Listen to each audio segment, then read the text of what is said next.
And here is a couple of things that people haven't really take note of, but I want to point out.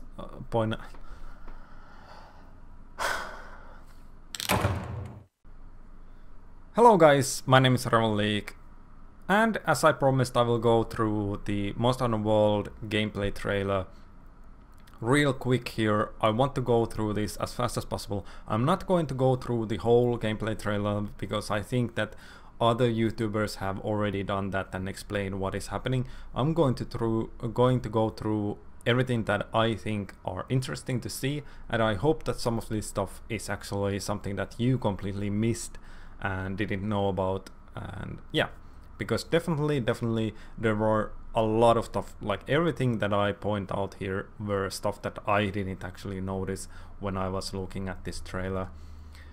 So let's hop right into it.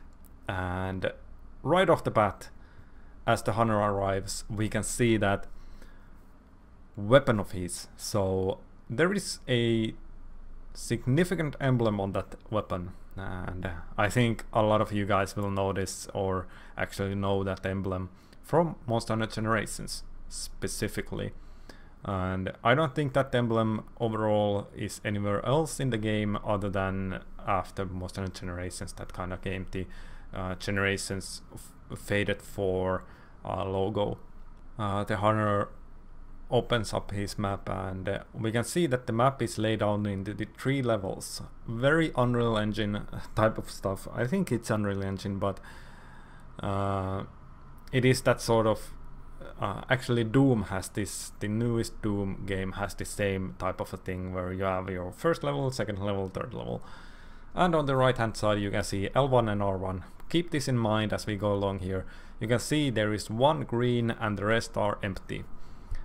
This to me gives an idea that this is actually your quest, main quest and sub quest kind of cycle that you can cycle through, or menu that you can cycle through. Almost right away as the hunter leaves and goes towards the map, we can see that there is a certain sugar bat next to our hunter running around and going into hiding later down the line. I'm not completely sure if that's a killable monster or if it's just a random monster that kind of gives more depth to the world, but I would like to see that all of these monsters that we are going to see that I point out are actually killable and you can call them. Even that one, even though it's a cute sugar bat looking creature. And over here at minute 23 we can see that the developers are pointing out the scout flies finding something like a paw mark or something, but what I saw at this moment was birds. And of course this gave me a thought, can you actually kill these birds? Can you cover them? They seem to be flying away quite fast here, and I'm not completely sure if you can even catch them at all, but you might be able to shoot a rock at them with your crossbow, because you have a crossbow in your left hand. But take a note here as well as we go along and see the Great Chagras. You don't have a health bar or a stamina bar.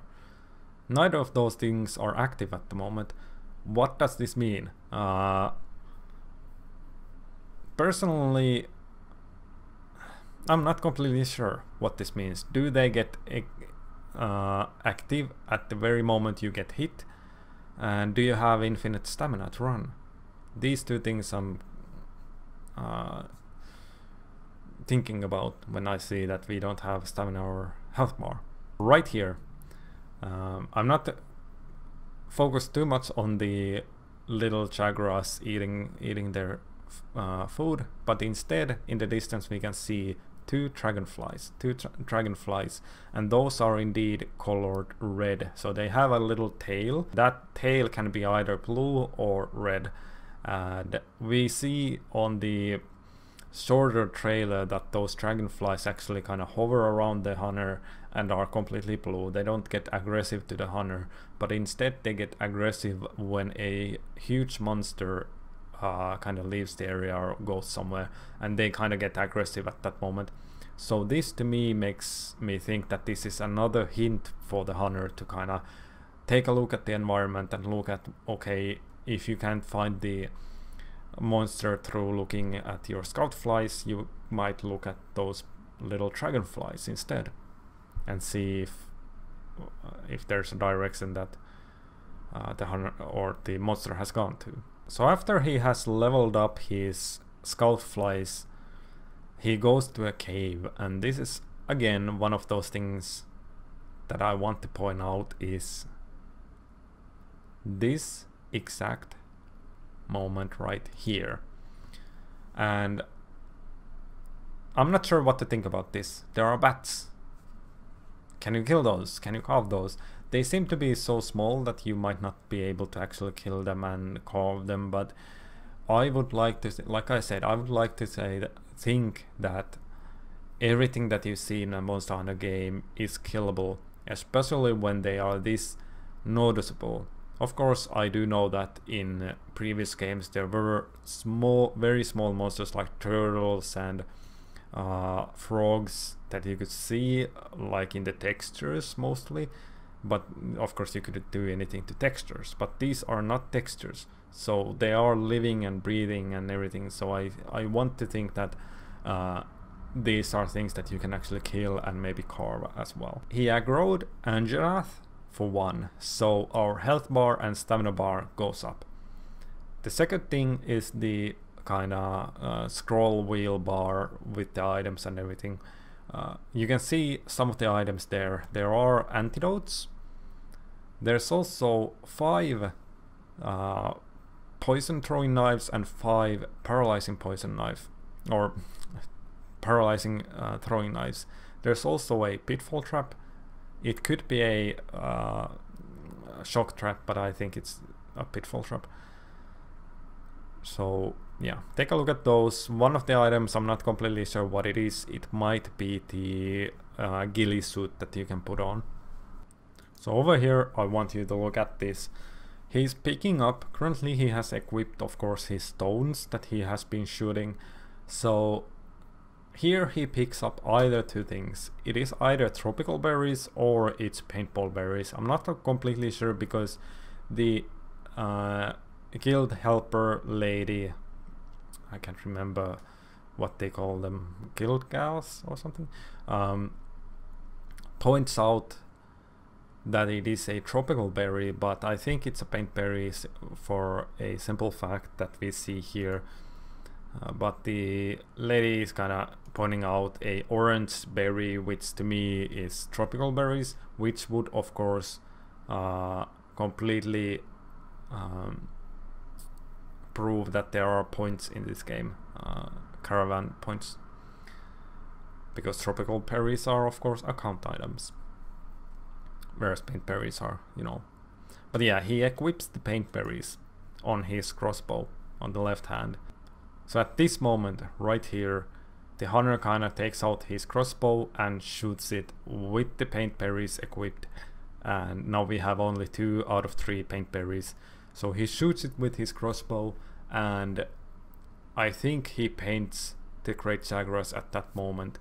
As we can see on the map, the Great Jagras is leaving from the area. So the hunter now runs away in hiding, and this is another thing that I want to point out to you guys is, look at the map right here. It is actually going purple. So this is something that nobody actually kind of pointed out in any of the videos that I've seen, is that when the monster kind of is searching for you, the map goes to purple and the icon goes to like a question mark. This to me makes me think that maybe it might be that even if you're completely hidden and the monster has no idea, the monster can still search in various ways. He can still like launch into a bush or something and kind of try and find you in some ways. It might not be that way, but that's what I'm taking away from it. I want you to take a look at here. Once the camera turns right there, we can see a couple of butterfly locations. It doesn't pop up the butterfly kind of icon that you can kind of pick up those butterflies, but you can definitely see an area where there is butterflies, and I think that completely proves that there is actually collectible butterflies. So at this moment we are still getting chased by Anjanath. I want you to look at the tree. So on the tree there is one of those little creatures, which again makes me think, can you kill it? Can you slay it? Can you carve it? And these creatures we will see a lot in this whole map.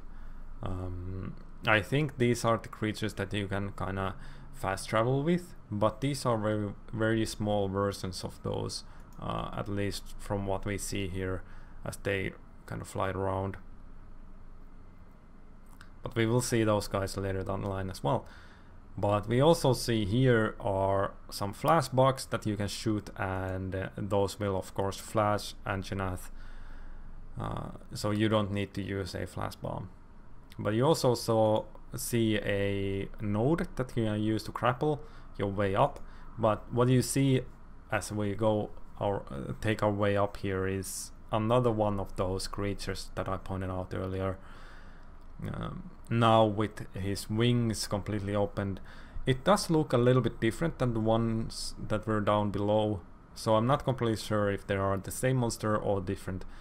These ones do seem a little bit bigger though, as we see it flying away, but it lands on the tree as well over there right now, so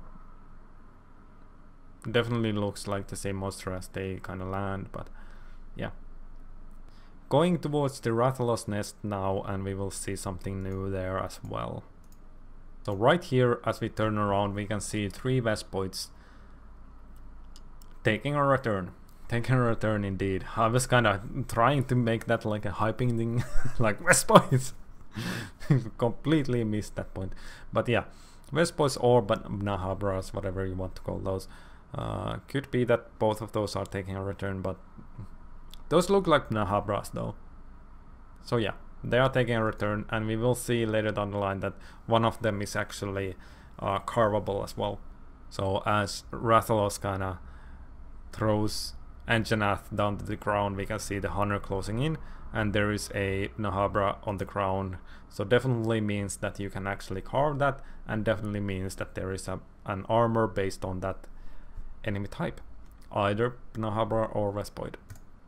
So right here I want you to take a look at this. He equips the paralyzing knives at this moment with the crosswheel, but it doesn't actually go to his crossbow immediately. And now what he does is something happens on the down below on the screen, and it goes into the crossbow on his hand. So what this makes me think is that either you can use throwing knives normally by throwing them, or you can equip them onto the on your crossbow, and that's the way that he's going to use those. But I also want to say that one of the things that I'm thinking here is that throwing items is completely removed because of the crossbow system. So here he uses the paralyzing knives by shooting the crossbow a couple of times and paralyzes Rathalos. So that is very neat little tidbit, like right there, and I think it's interesting. So as we go along here and go into the multiplayer part, I want you to take a look at the lance user, and I'm just going to skip to the part right now. So right here, look at the lance user's normal attacks. They're like, he's using lightning, or his weapon has lightning, so he does lightning damage, but his attacks are very normal looking, nothing new there. But later down the line we will see something completely different with that. So right now on the left hand side you can see the lance user again hitting the tail, and nothing interesting there, but I want you to take a look at the normal attacks of his and kinda make sure that you understand what's happening there. And he tries to do a couple of like counter attacks right here, so definitely tries counter is back, or at least the charge attack is back.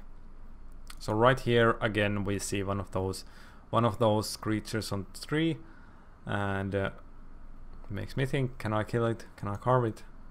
I want to know what it is, other than my fast traveling buddy. So right here, take a look at the lance user on the left hand side corner, and there's a couple of hits that happen right here and here, and you can see those little sparks getting off. And personally, looking through this trailer many times now, I can only come up with one solution for this, and that is your critical attack flash, you could say. So take a look at the map.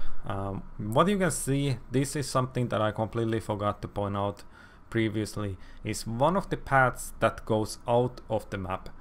And this, to me, you can see one branching path, like a off-road or something.